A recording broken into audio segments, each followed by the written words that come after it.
नमस्कार।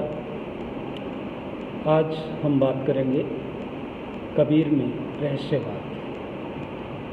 सबसे पहले तो हमें ये जानना होगा कि रहस्यवाद है क्या।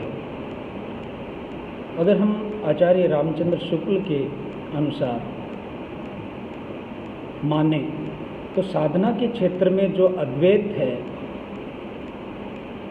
साहित्य के क्षेत्र में वही रहस्यवाद कहलाता है। अर्थात साधना के क्षेत्र में जो अद्वैत है, साहित्य के क्षेत्र में वही रहस्यवाद कहलाता है। रहस्यवाद सामान्यतः दो प्रकार का होता है। पहला भावात्मक रहस्यवाद और दूसरा साधनात्मक रहस्यवाद। भावात्मक रहस्यवाद की यदि हम बात करें तो भावात्मक रहस्यवाद के अंतर्गत दास्यमूलक, दाम्पत्यमूलक और वात्सल्यमूलक रहस्यवाद आते हैं। अर्थात भावात्मक रहस्यवाद के अंतर्गत रहस्यवाद की तीन कोटियों को हम समाहित करते हैं और उन तीनों में जो है वो दास्यमूलक, दाम्पत्यमूलक और वात्सल्यमूलक रहस्यवाद आते हैं। तो सबसे पहले हम इसी भावात्मक रहस्यवाद की बात कबीर के संदर्भ में करते हैं कि कबीर में भावात्मक रहस्यवाद की जो तीनों स्वरूप है, दास्यमूलक, दाम्पत्यमूलक और वात्सल्यमूलक रहस्यवाद है, वो किस प्रकार मिलते हैं। कबीर में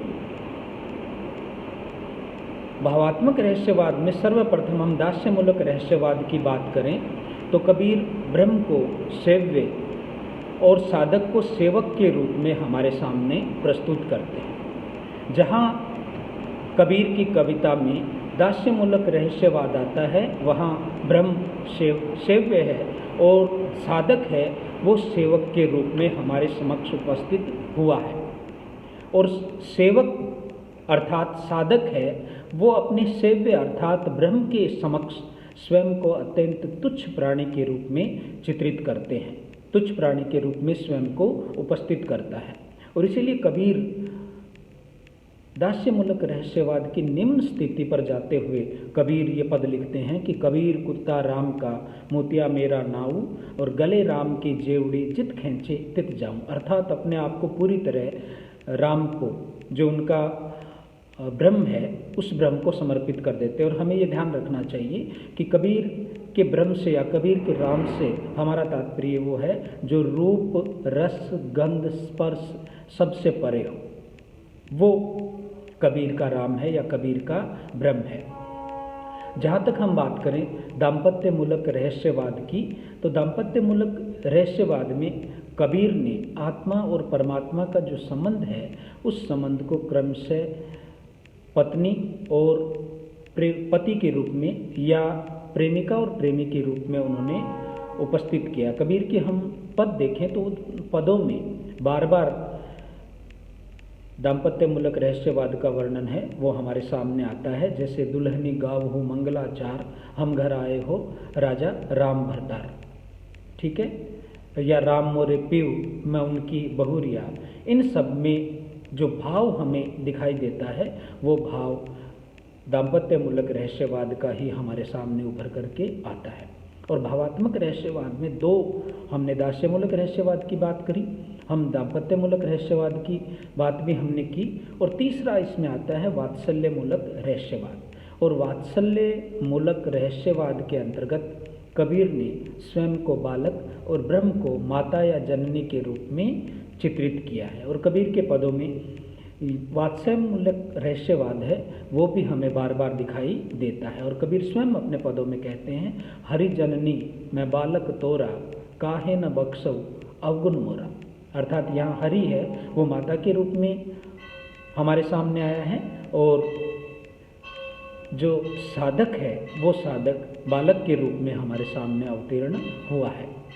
ये तो हो गया कि कबीर में जो भावात्मक रहस्यवाद है, उस भावात्मक रहस्यवाद के तीनों रूप अर्थात दास्यमूलक, दाम्पत्यमूलक और वात्सल्यमूलक तीनों रूप हैं वो कबीर की कविताओं में हमें दिखाई देते हैं। लेकिन जैसा हमने कहा कि साधना के क्षेत्र में जो अद्वैत है, साहित्य के क्षेत्र में वही रहस्यवाद है। और रहस्यवाद दो तरह का साहित्य में प्रचलन में है। पहला तो भावात्मक और दूसरा हो गया साधनात्मक रहस्यवाद। यदि हम कबीर के संदर्भ में साधनात्मक रहस्यवाद की बात करें तो रहस्यवाद का ये जो स्वरूप है, ये स्वरूप उन्हें सिद्धों और नाथों की हठयोग की जो परंपरा है उस परंपरा से विरासत में मिलता हुआ हमें दिखाई देता है। यद्यपि कबीर में रहस्यवाद का यह स्वरूप हठयोग के गूढ़ शब्दों के कारण, और गूढ़ शब्द कौन से हैं, जैसे षटचक्र का बार बार प्रयोग आता है, नाड़ियों में ईड़ा, पिंगला, सुषमना, ब्रह्मरंध्र, अनहदनाद आदि, ये सारे के सारे शब्द हैं। ये शब्द अपने आप में किसी गूढ़ अर्थ को ध्वनित करते हुए हमें दिखाई देते हैं, और इसीलिए इन गूढ़ शब्दों तथा गूढ़ शब्दों के साथ हम कह सकते हैं कि जो प्रतीकात्मक शब्द है, प्रतीकात्मक शब्दों में हम चंद्र, सूर्य, नाद, बिंदु, अमृत, कुआ, सुरती, नीरती इत्यादि शब्दों को हम उदाहरण के तौर पे रख सकते हैं। तो कबीर के साधनात्मक रहस्यवाद में हठयोग के गूढ़ शब्दों और प्रतीकात्मक शब्दों के कारण उनका जो साधनात्मक रहस्यवाद है वो इन शब्दों की अधिकता के कारण कुछ अस्पष्ट सा हो गया है। फिर भी उसमें भक्ति की तरलता मिल जाने के कारण उसका जो कष्ट साध्य और जटिल स्वरूप है वो भी भावनात्मक हो गया है।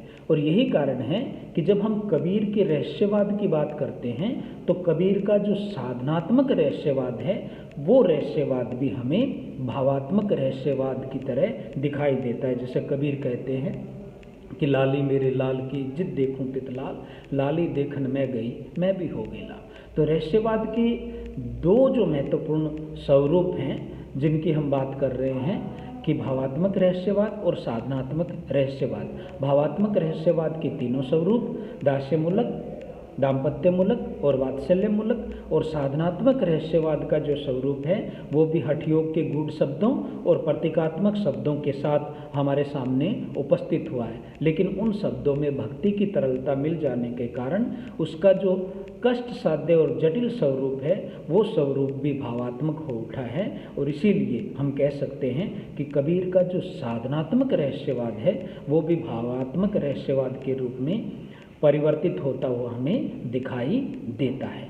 तो निष्कर्षतः हम कह सकते हैं कि कबीर में रहस्यवाद के दोनों स्वरूप प्रमुखता से उभर करके हमारे सामने आते हैं। धन्यवाद।